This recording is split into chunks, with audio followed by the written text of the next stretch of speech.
Good morning. Welcome to live, in-person, and live Zoom worship service of the Universalist Unitarian Church of Riverside. Here where it's almost a chilly 70 degrees outside.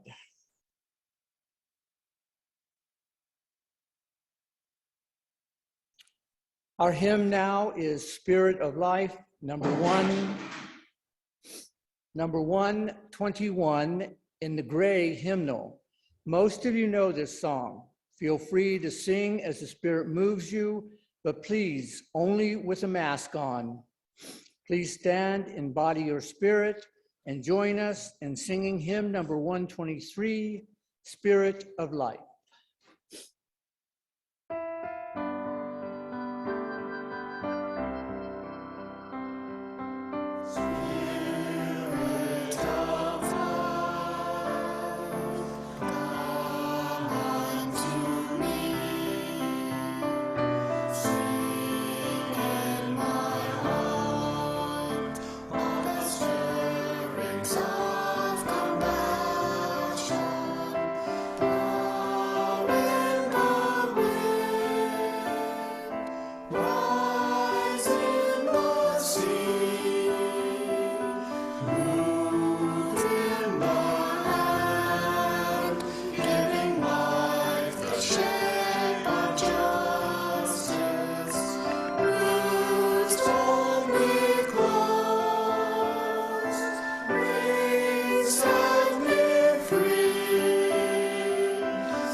Thank you and for joining us here in person, and thank you for joining us remotely by Zoom, where we will continue live streaming and posting these services on YouTube channel for your virtual attendees, for our virtual attendees. I'm Nick Williams, a member of the worship committee, and I will be your worship associate today. Another member of the worship committee we will hear from is Tinka reading today's sermon, and Alec Peck singing some of our hymns. I also want to give a special thanks to Kate, who runs our soundboard back there and also puts together the slides for our sermon. And along with Adam, whom you see sitting down front, who controls all of that good stuff. We welcome you to join us this morning with an open mind and an open heart, and with muted electronic devices, please. We invite you to leave your worries and defenses at the door and trust that what happens in worship is inspiring and powerful. Together, we affirm that this day and our being together can make each of us braver, more compassionate, and wiser. As we begin a new day and a new week, we hold these things to our consciousness. Although our doors are open, the pandemic is not over. So while we are in the sanctuary, please keep your masks on and socially distance. Now I invite you to sit back, take a slow, deep breath as we move into our worship hour.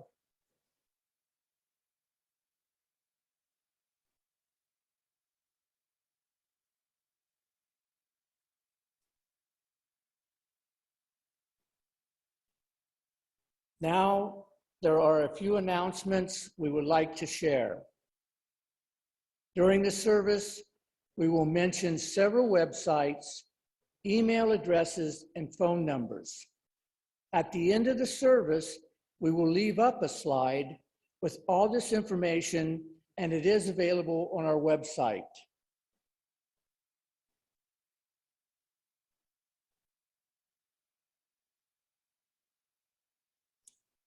Sharing joys and concerns is one of the important rituals in our community.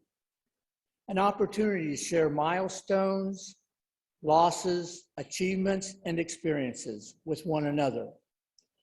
Now that our doors are open again on the first Sunday of each month, we can both hear from those in the sanctuary and read the contributions we have received. In front of the pulpit, there is a book where you can write your joys and concerns whenever you are here in the sanctuary. For those of you at home, you can send your joys and concerns throughout the month to uuchurchofriverside@gmail.com. Our next joys and concerns will be on September 4th.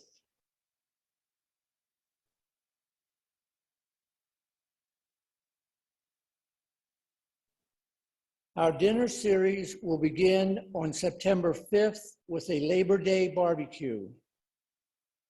Tickets can be purchased from the church office or online. They are $25 for adults, $12 for children, free for 5 and under. We hope to see you there. The entire schedule for the dinner series will be published in the next newsletter due out at the end of August. If you have any news or information you wish to be included in the newsletter, please send an email to Kate at treasurer@uucrofriverside.org. Bake sale. Today is the third Sunday of the month, which means our bake sale is going on in the parish hall after the service. Treat yourself and support our church, as all proceeds will be donated to the UUCR fund.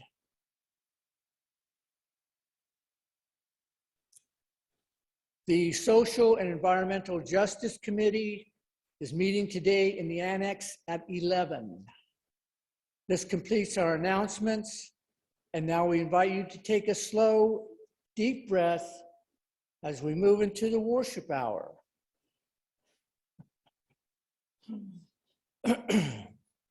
For our call to worship, you are welcome to read with me the mission statement of our church.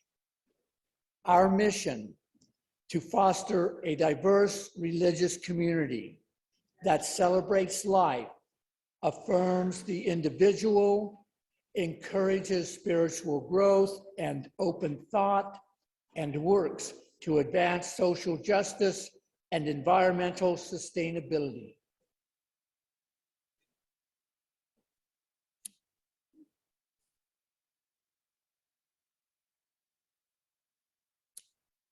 Forrest Church served as the spiritual leader of the All Souls Unitarian Church of New York City for nearly 30 years. During his ministry, the church became both a haven for spiritual seekers and a beacon of social outreach to the community. During his lifetime, church authored and co-authored nearly 20 books on the topics ranging from American history to liberal religion and spirituality. He was frequently interviewed as the voice of liberal religion on national public radio and local television broadcasts.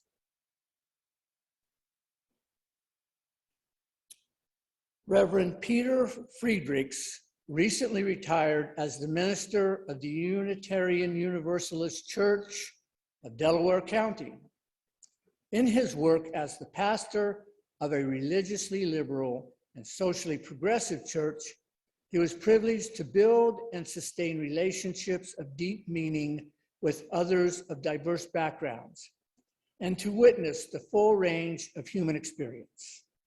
These interactions shape and inform his writing, through which he hopes to make sense of the struggles and successes of our daily living. He is the author of the novel, And the Stars Kept Watch. He lives in Swarthmore, Pennsylvania, with his wife and biggest supporter, Irene. They are the proud parents of 2 adult daughters and grandparents of 3 elementary-aged boys. Tinka Friend has been a member of UUCR since 1996. She has been a member of Al-Anon since 1986. The wisdom and spiritual principles that she has learned from 12-step meetings and the program has helped her to grow emotionally and spiritually, and to feel comfortable and happy with her life. One of those pieces of wisdom was to stop trying to be someone you are not, someone that others want you to be, someone that you will be liked by all. Instead, just be who you are. For her, that means being the creation that God made, to be her authentic self. Sometimes it is hard to be your true self after decades trying to be someone that everyone else wanted. The message of this service really spoke to her. May it speak to you as well.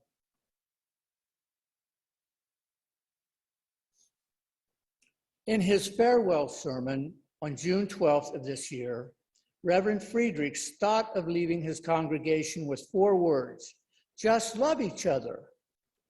Thinking this was inadequate, he turned to Reverend Forrest Church, who wrote, "Want what you have, do what you can, be who you are." Today is the last of a 3-part series written by Friedrichs based on Reverend Forrest Church, focusing on be who you are.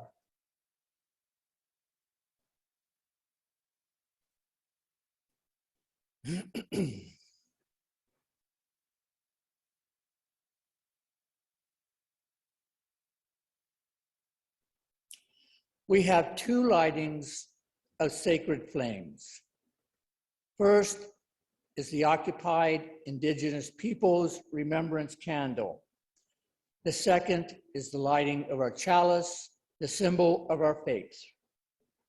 We walk upon the traditional territories of diverse and sovereign peoples, the original people of this land who continue to cry out for justice and self-determination. This spot we occupy was first the sacred space of several groups of Indigenous peoples, including the Kuwea, the Kupano, and the Serrano. We, the Universalist Unitarian Church of Riverside, light this sacred flame as the stewards of the sacred and holy place. Occupied Indigenous people are blessed with a space and opportunity to strive to live out our common principles. to bring justice, equity, and compassion into our daily lives, to resist all that threatens the earth and her people, and to be part of a world community with peace, liberty, and justice for all. Let these thoughts carry us forth as we journey and worship together.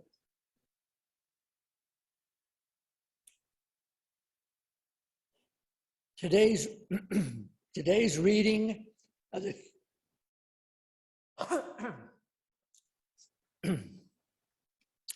Today's reading of the chalice lighting is titled Your Flame by Tinka Friend. There is a flame inside us all, a flame of passion, of hope, of divinity, a flame distinct from all other flames. Guard your flame, protect your flame, flourish your flame, and cherish your flame. It is uniquely yours.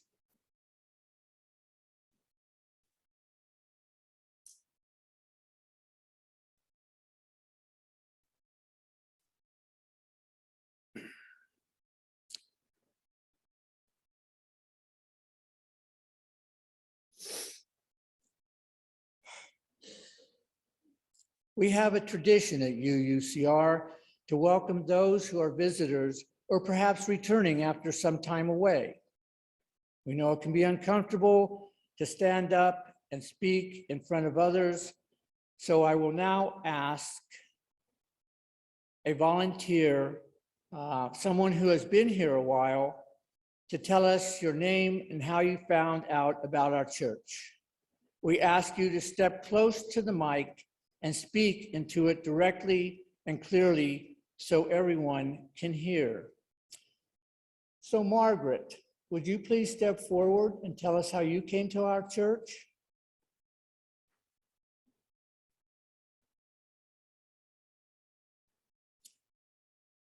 Tell us your name, how long you've been here, and how you found out about our church.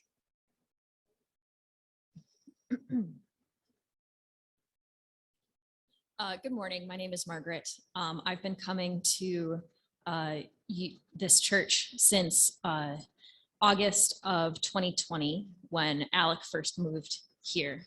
Alec and I met at our master's program. And so when he moved out here to the West Coast and found this church, I was also very intrigued. And so as he's been doing the music program, I've been assisting him with that because I really enjoy singing. And that's been sort of the part that's most excited me about attending church and being part of a religious community.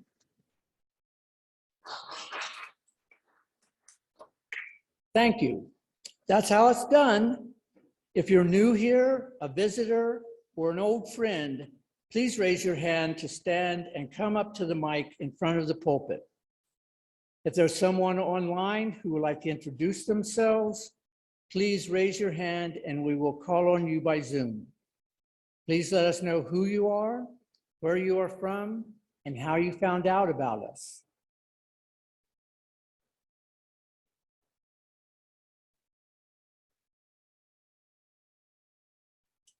I guess you've all introduced yourselves. For any other new guests, please join us for socializing and coffee hour after the service. We'd love to chat with you out in the parish hall, where you can also find our visitors book. Please leave your name before you leave so that we know you were here, and leave your contact information if you want to know about upcoming events. For those online, the best way to get added to the mailing list is to email the church office at admin@uucrofriverside.org.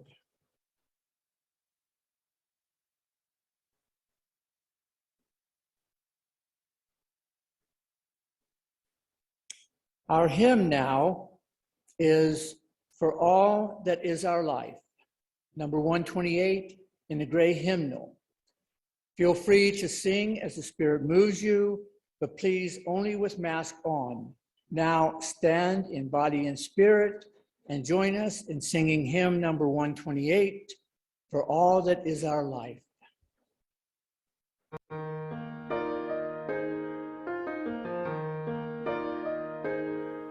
For all that is our life, we sing our thanks and praise.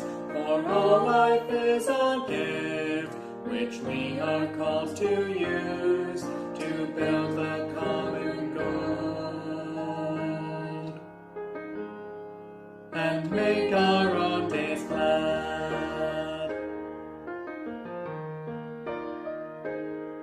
For needs which others serve, for services we give, for work and its rewards, for hours of rest and love, we come with praise and thanks. For all that is our life, for sorrow we must bear, for failures, pain and loss, for each new thing we learn, for fearful hours that pass, we come with praise and thanks. For all that is our life, for all that is our life, we sing our thanks and praise. For all life is our gift, which we are called to use, to build the common good, and make our own days glad.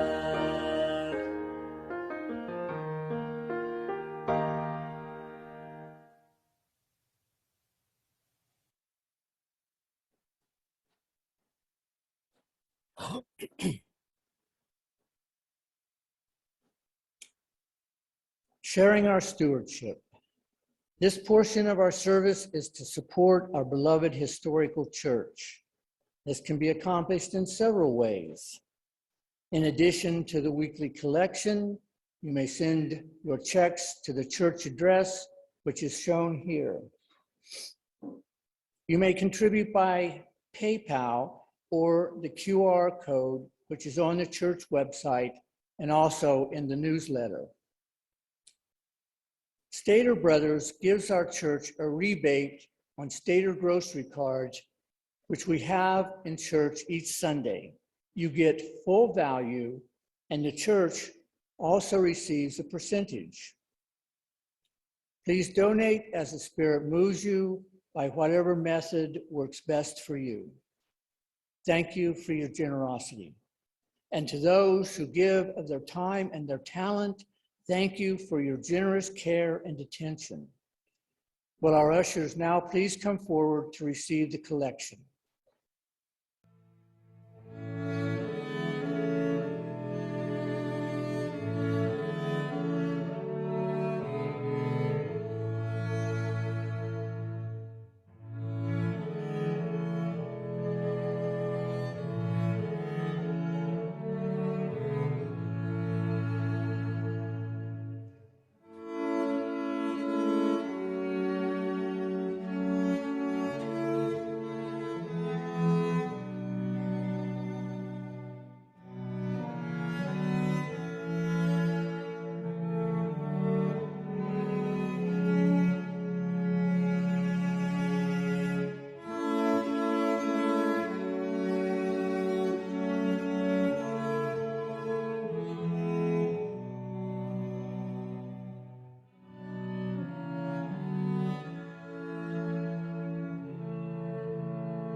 Our next hymn, number 402, From You I Receive, from the Gray Hymnal.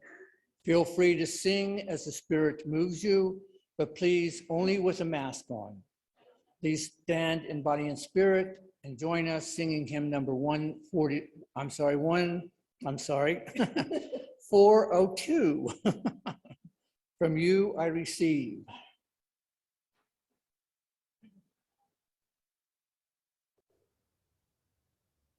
From you I receive, to you I give. Together we share, from this we live. From you I receive, to you I give.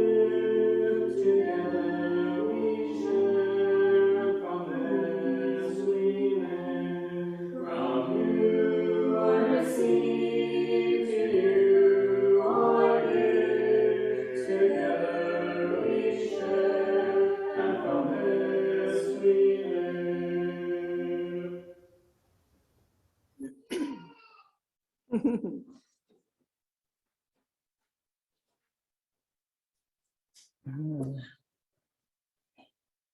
Our meditation today is responsive reading, Be Yourself. You may follow the slides, reading aloud only the italicized words.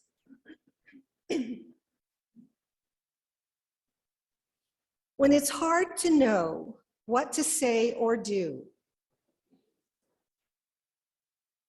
when you're sure everyone is better, when you feel that you are weak, when you feel the need to be perfect, when you are sure that you are not good enough, when you want to be loved, just be yourself. Now, let us pause for a moment of silence as we absorb the wisdom of these words. You will hear a bell, and that is the time to turn inward. And when you hear a second bell, time to turn outward.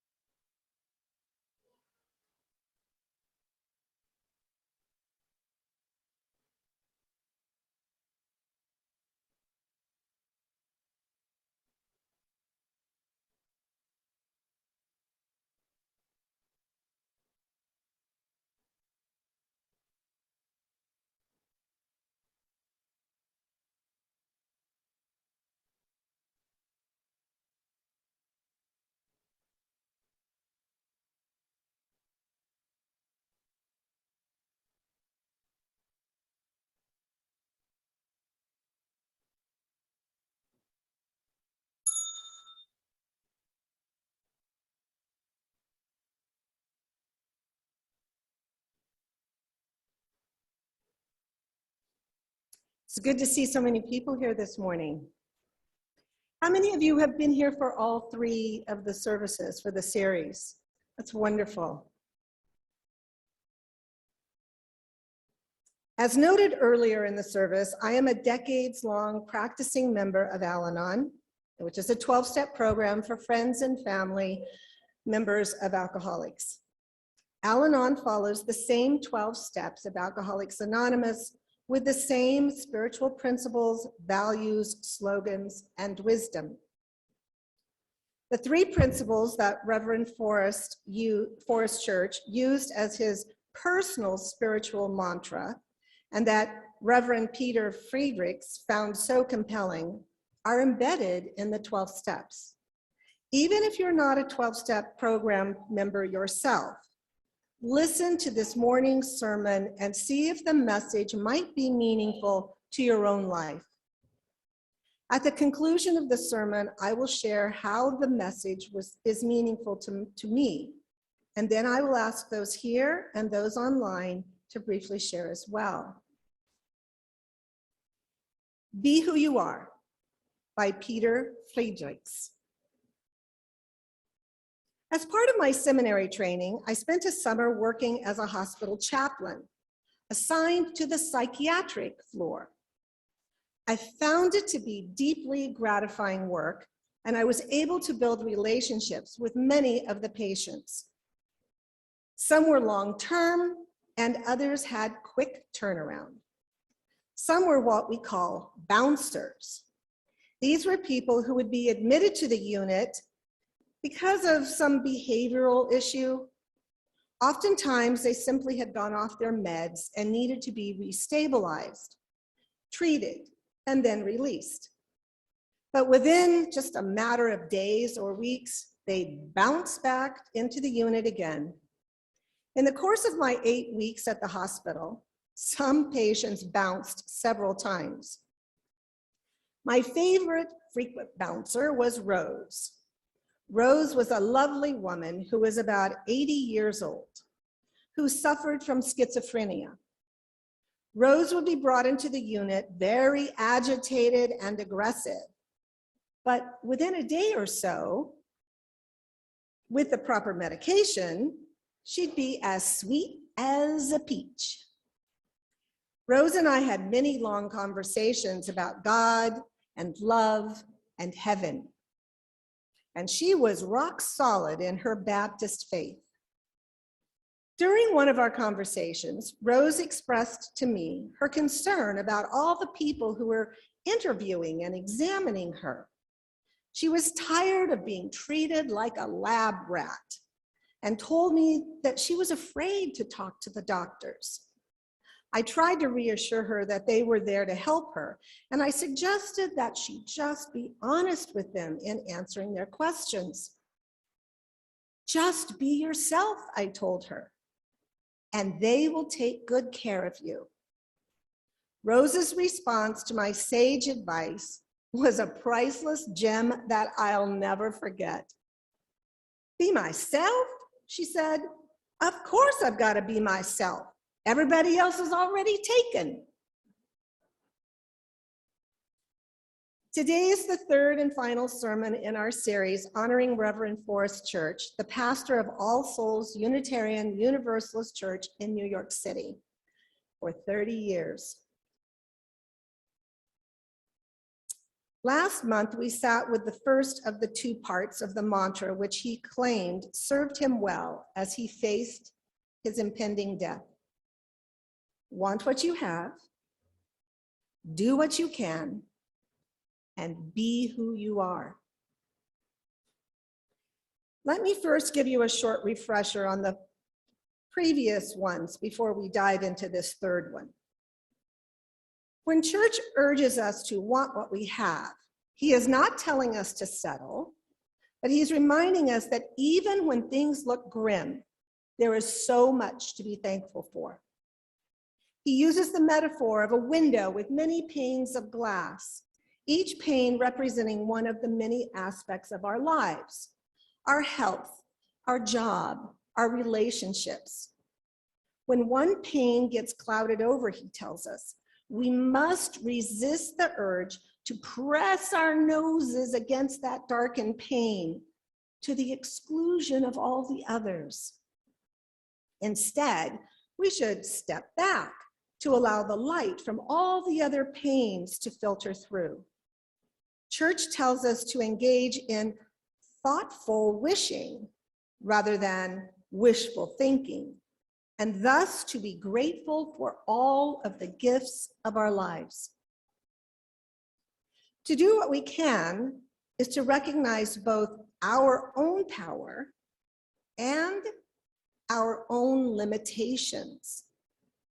He writes that doing what you can means doing all you can, no more, no less.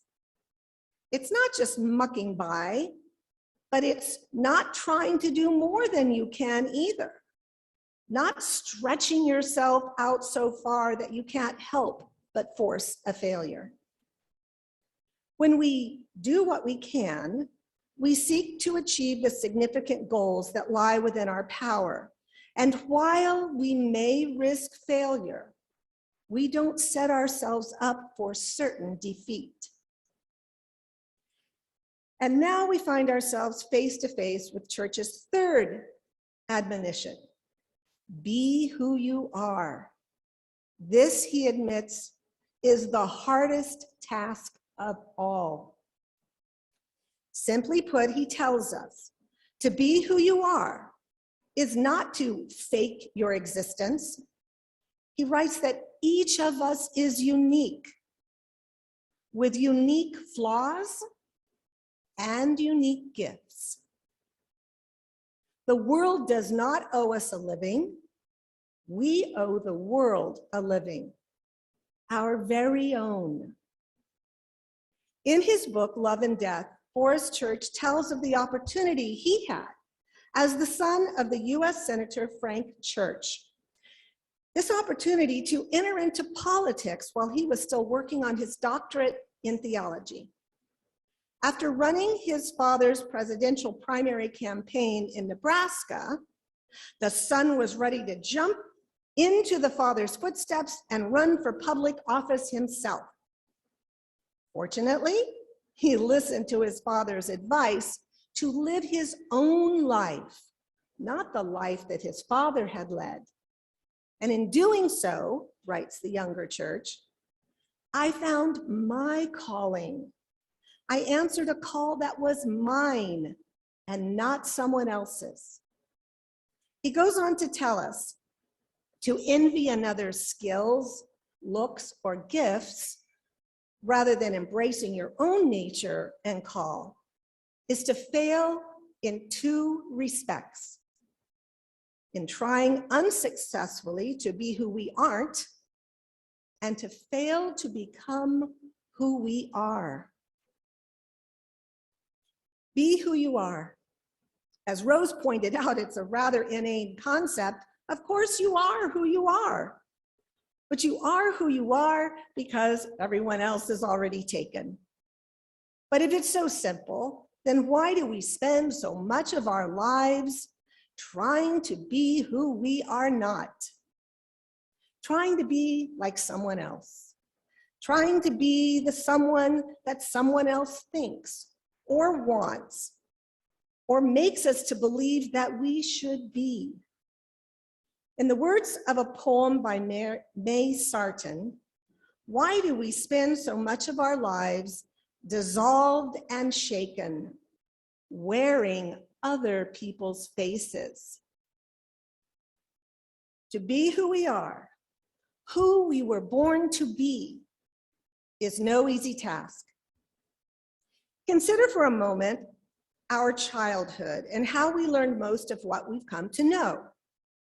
Although our intellect develops the ability to discern and to debate, our most basic form of learning is emulation, or to put it in its simplest terms, copying. Like a giant game of follow the leader, we grow up watching what others do and observing the outcomes. If we like what we see, we try to do the same in hopes of gaining a similar result. From a very early age, we are wired to be like rather than simply to be. For some of us, this message was explicit. Why can't you be more like your brother, sister, cousin? Fill in the blank. Our media convinces us that to be accepted or happy or successful, we need to act in a certain way, drive a certain car, marry a member of the opposite sex. There's a reason that the Rolling Stones song Satisfaction is still going strong some 45 years after its release. It speaks in part to the futility of trying to be the person that someone else thinks you should be. There's a snippet of the lyrics. When I'm watching my TV and that man comes on to tell me how white my shirts can be, but he can't be a man because he doesn't smoke the same cigarettes as me. I try and I try and I try, but I can't get no satisfaction.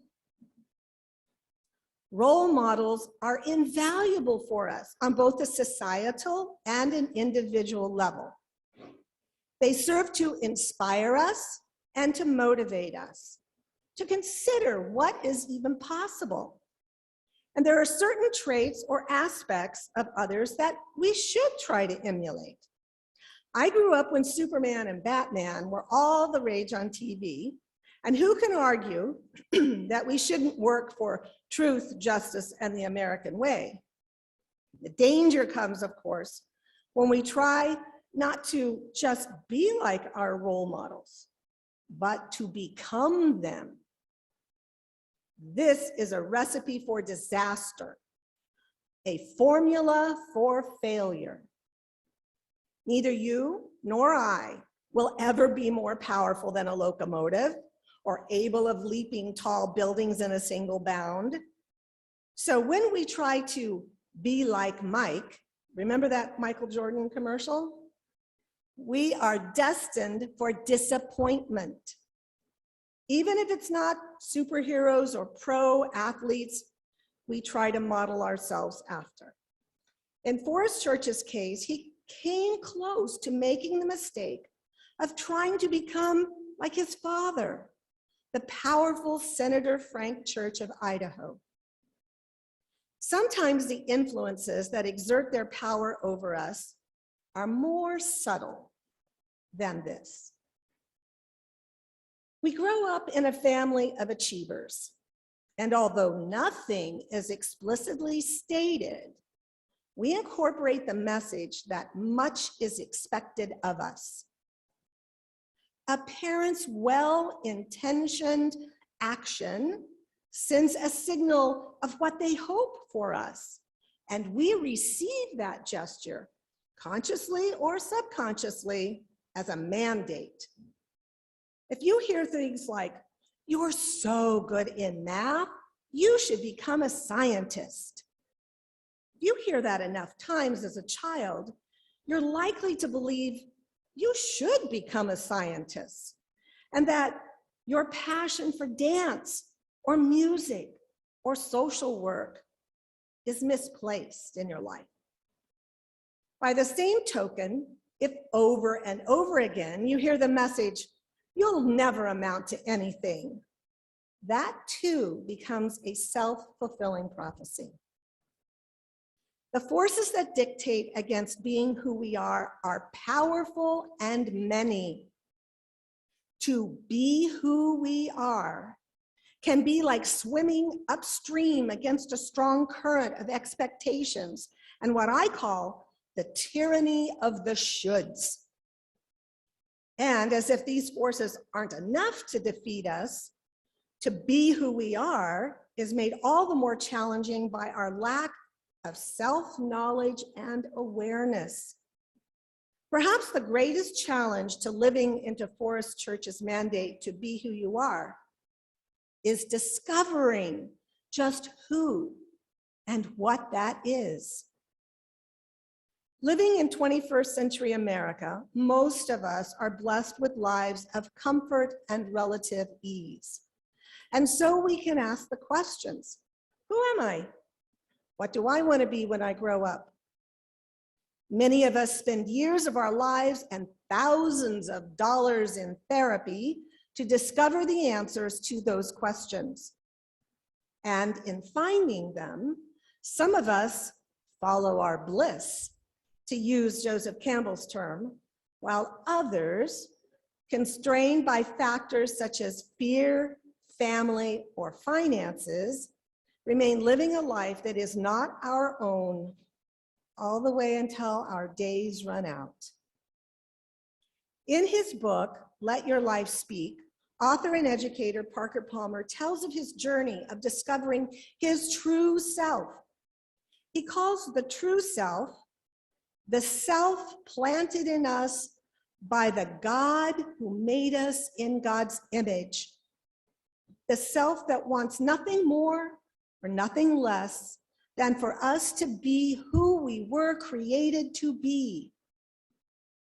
To embark on the journey to discover this God-given self takes courage and commitment. It is risky business. It requires us to shed the masks and the costumes that populate our closets, to strip down to our naked selves and to take a close look in the mirror. There, we are called to see ourselves, and perhaps more challenging yet, to claim ourselves, warts and all. Palmer puts it this way: I know myself to be a person of weakness and strength, liability and giftedness, darkness and light. I now know that to be whole means to reject none of it, but to embrace it all. This might all seem like terribly narcissistic navel gazing, but it is imperative that we discover our true selves and claim our wholeness in order to fulfill that other mandate we received from Forrest Church that I talked about last week, to do what we can. When we fail to discover our true selves, then we cling to the persona that are nothing more than the masks we wear or the fulfillment of the expectation of others. It is easy to simply remain victims of our own condition. We are disempowered puppets, actors playing out a script not of our making. We blame God or our parents or our partners for our circumstances. But when we do the hard work of discovering our true and authentic selves, of claiming our whole selves, we are called to live into those selves. Embracing one's wholeness, Parker Palmer writes, makes life more demanding, because once you do that, you must live your whole life. You must, in the words of Forrest Church, be who you are. The good news is that it's never too late. It's never too late to start the journey of self-discovery, of shedding the skin that we've worn since our birth, that has, like an ill-fitted suit, never felt quite right. May Sarton is testament to this fact. When she wrote the words in her poem, "Now there is time and time is young," she was 83 years old. It was at this chronologically advanced age that she discovered her true self and finally felt her own weight and density. To be who we are is to offer to the world the greatest gift we can give, to invest our lives in all that we do with sincerity, authenticity, and deep commitment leads us into relationships with other authentic selves. And in entering into those relationships that are sacred in the true meaning of the word, we cannot help but bring our collective power to bear against the forces of injustice, hatred, and oppression. Our collective wholeness will, by definition, heal the world. I would like to wrap up this sermon series by telling you one more story about Forrest Church. Forrest had what I consider to be a very public spiritual practice that he engaged in every week. Each Sunday, he would conclude his sermon with the words, "Amen, I love you, and may God bless you all." Just weeks before his death, he explained to his successor, Reverend Galen Friedrichs, why he said, "I love you," at the end of his sermons. "When I say I love you from the pulpit," he told Galen, "something connects. I get connected to the congregation, and they get connected to each other. And it's like, for a moment at least, we are part of each other. We are part of something larger than ourselves. It is the human form of love divine," as Blake put it. And besides, Church went on, "someone once told me that I am the only person in her life who ever says, I love you to her. She comes to church to hear someone say that she matters. We all yearn to be told that we matter, that our true selves are worthy of love and capable of loving. In our common humanity, we share our vulnerabilities and our sensitivities, and we offer them up here on the altar of hope. I pray today that we may each find it within us, each and every day, to want what we have, to do what we can, and to be who we are. Amen. I love you. May God bless us all. That is the end of the three-part sermon of Reverend Peter Friedrichs.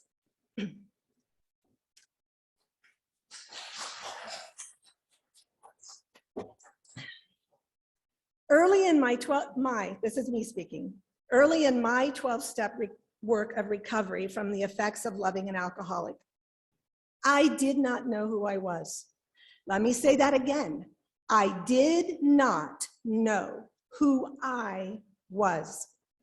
And I say that sincerely. I knew what I did. I knew what my relationship was to others, but not who I was.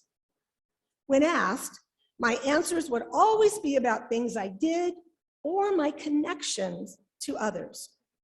I'm a teacher, a wife, a daughter, a sister, a friend, a singer, a gardener, a hiker, a traveler, a song signer, a dancer, a lifelong learner, and so on.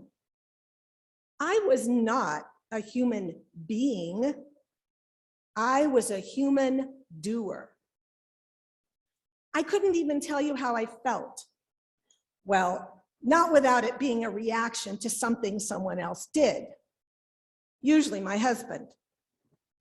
That really is no joke. I was in a counseling group where at the beginning of each session, we went around the circle for everyone to share how they were feeling. And for about a year, my sharing of my feelings always involved my husband and what he had done. After about 6 months, the counselor finally said, Tinka, if you had no husband, would there be a you? Who would you be? Another member of that group told me that she knew more about my husband, whom she had never met, than she did about me after months of my sharing. It was only after working the 12 steps, especially the 4th step, which is made a searching and moral inventory of ourselves, that I started to find out who I was. This step is a difficult thing for most people to do without help. We often have to do this many, many times. It's like peeling away layers of an onion until we find our true self. As Parker Palmer said, the self planted in us by the God who made us in God's own image, the self that wants nothing more or less than for us to be who we were created to be. We're afraid to discover who we really are. We're afraid we won't be good enough, smart enough, loving enough. We are afraid to stand before that mirror, stripped of our defenses and excuses, and see ourselves completely, good and bad. I know I was. But now, finally, I know who I am, and I am comfortable with myself. I even love and cherish myself. I know that I am not perfect in the eyes of man, but I am perfect in the eyes of God, and I work every day to be the best me I can be, and I no longer try to be someone else. So if there's anyone here or online who wants to briefly share a success or a struggle in finding their true self, who they really are. Please raise your hand and come up to the mic.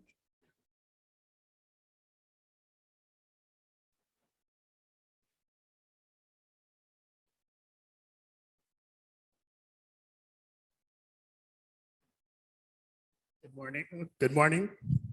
Thank you, Tinka, for your share. And my name's JP. And yeah, my last 3 years have been a pretty significant journey into discovering the person or the human being inside. And, you know, I am an addict myself. And, you know, it wasn't until I confronted that side of me, that darkness, you know, I really like that from, you know, accepting both the dark and the light, you know, that this is a part of me that will never go away. And I don't have to be ashamed of it, because in a lot of ways, it's brought me to where I'm at today, and discovering the real me, being proud of this part of me, and loving myself for who I am.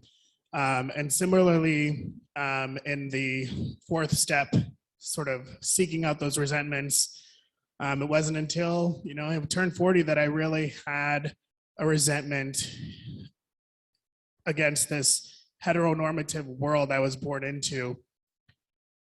And I was so angry, you know, at quote unquote heterosexual or straight people, because I didn't get to have the same experience growing up with having the boyfriend girlfriend situation and being able to openly express myself in the, you know, early 90s, you know, early 2000s, late 90s. And that's nobody's fault. You know, this is the world we live in. That's what they knew. That was the sort of culture that they grew up in. And finally being able to release that and going into the rehabs I have gone into and meeting some really amazing heterosexual men who are compassionate, empathetic, who lived lives that I have no understanding of, but seeing that they have the same empathy and compassion and you know, acceptance of who they are, really helped me work through that. And now, you know, I can accept this world that I live in, but know that I can just be authentically me. And if people don't like that, that's on them. And I just have to, you know, live every day trying to just be the best version of myself. So thank you. Thank you. Anyone else?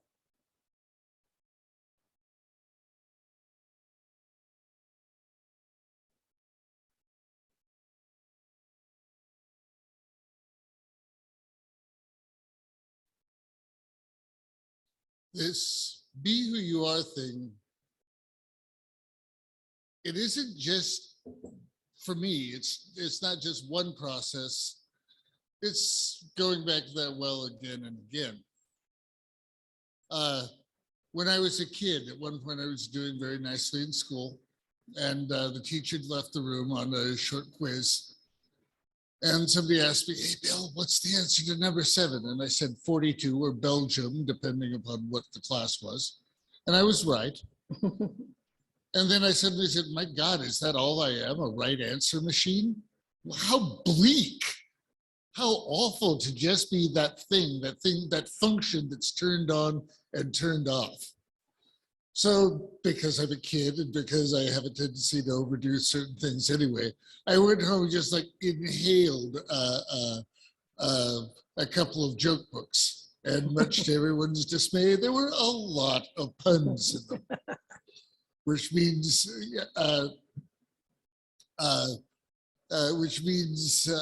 just hideous bursts of humor. Well, I enjoyed it, but still.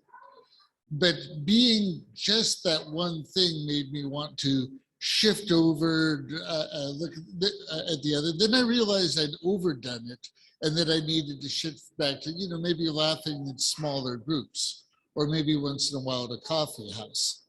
But this moment, where I go, my God, a moment of Satori where it's all perfect?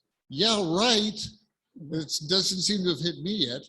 Right now, I'm in the middle of basically trying to get rid of a couple of bad habits. I'm working on them. I've got a problem with leaving the back door open, and it's really angered my roommate. He's the one with the nice, well, not super nice, but precious to him. And I'm the guy endangering his stuff. So I'm like going home every day, 25 times in a row, locking and unlocking the door, trying to be mindful about something. I hate it. It makes me feel like a dunce.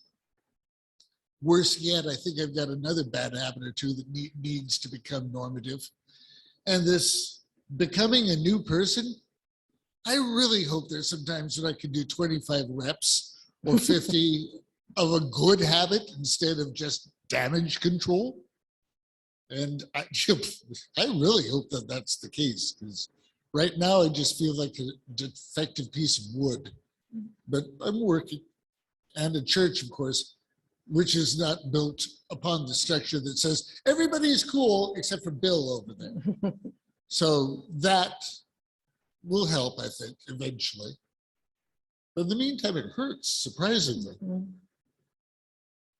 Thank you, Bill.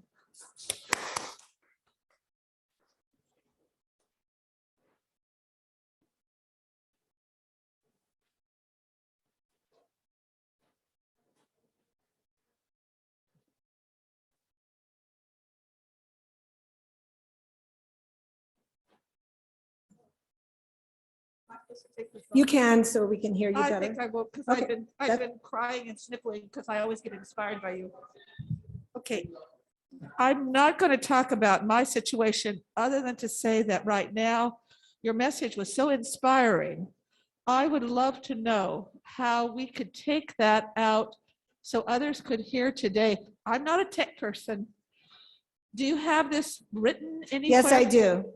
And I'm kind of going to promote and market the concept of sharing, that 6 degrees of the Kevin Bacon. We're all connected.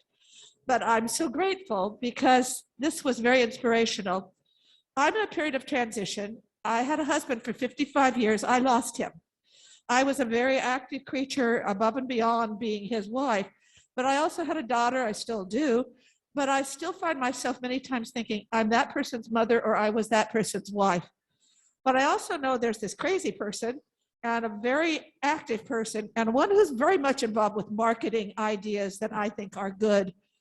This is inspirational. It's good. It needs to get out there and it needs to bring more here to remember what this church is all about. Because right now I am very concerned by what's happening where so many are separating away rather than uniting in the concept of love, bless you, and stay in the moment.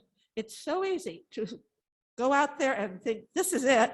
This is the only way it is, and not accept the fact that we are all in it together.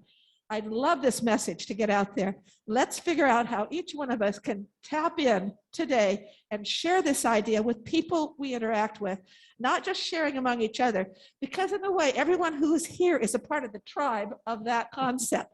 But let's get out there so we can get commonality with others and realize we're all in it together. Thank you for your message today. Thank you.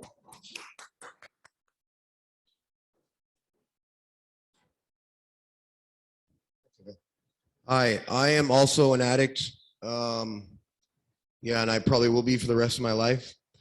The true self that she was talking about for me is the soul, and it's from God, so it has a piece of God in it, and it's our true self, and our ego is the self that society puts on us, that we are, indoctrinated into believing is us, and the defenses and walls we put up around our personality, to protect us from being hurt by life and by other people. That's the ego. But beneath all of that programming is the soul.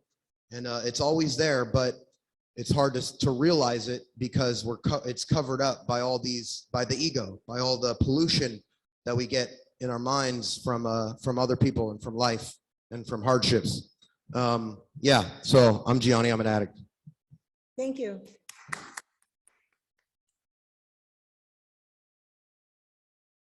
Anyone else?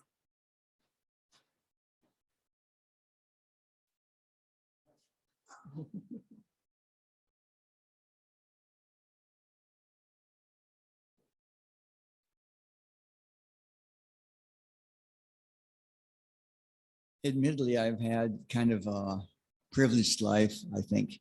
So that's probably why I can cling to this idea. But early on, as a young child, I became interested in electricity and magnetism. That was my interest. It's remained with me always. And so I usually think in terms of, if you can find an interest in something, that's your joy, that's what you follow. I think Joseph Campbell viewed that as your bliss. But who am I to interpret that great man? Thank you. Thank you.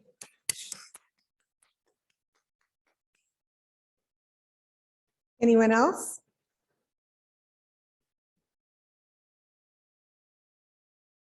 Adam, is there anyone online that wants to share?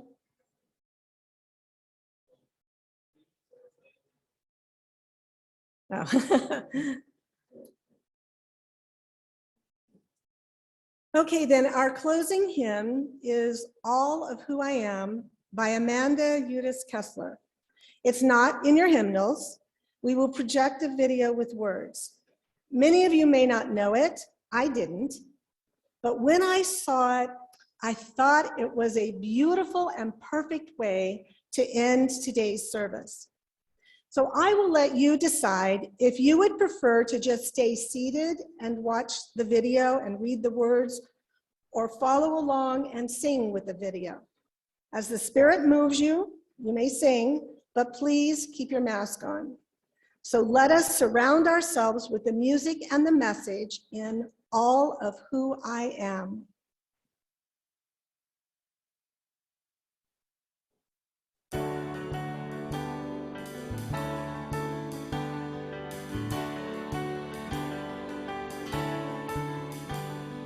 Something I'm learning day after day, something that steadies my feet on the way, is the truth that my life brought me right to the place I am now.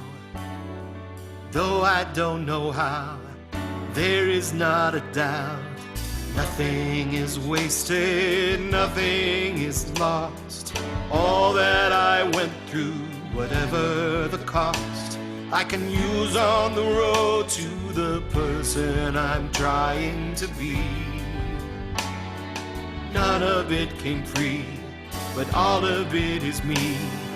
All of who I am is beautiful and strong, as I come to know that all of me belongs, my best and my worst, the ways that I've grown, the struggles I've faced, the joy that I've known. There is a blessing I'm trying to understand. It's been there since my life began. I will find it in all of who I am.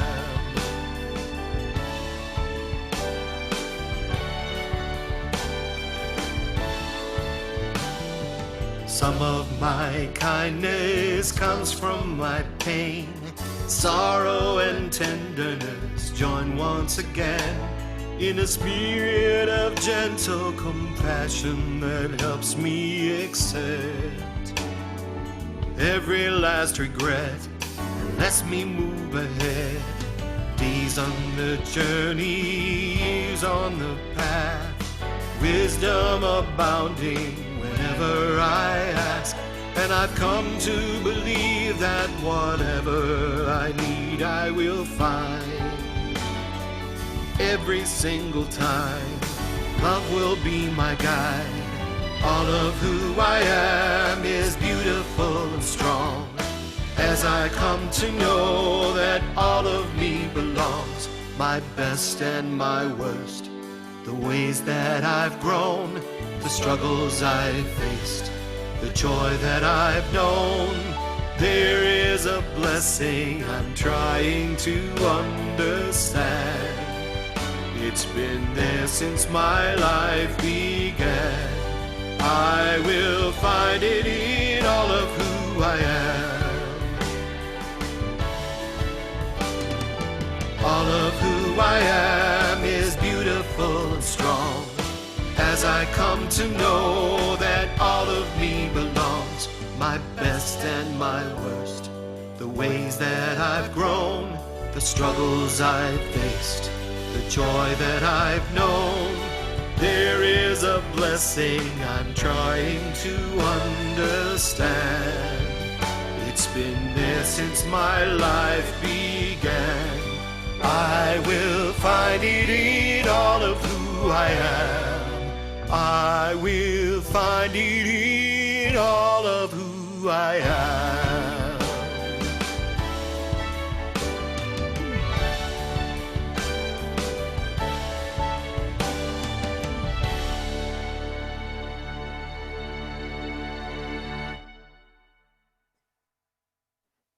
I think you will agree it was a perfect song for this sermon.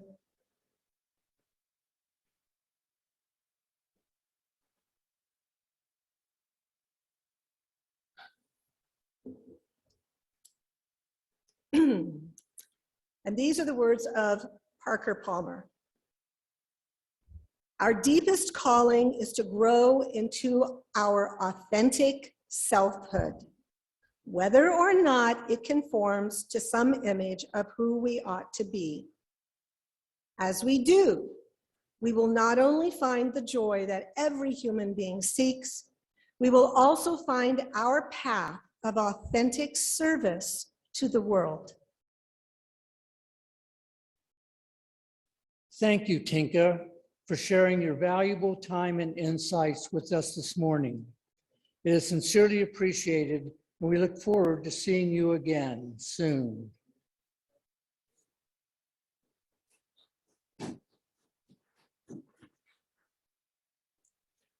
We hope you have enjoyed this three-part service series. May you go forth as your true self. Please join us in the parish hall for refreshments and fellowship.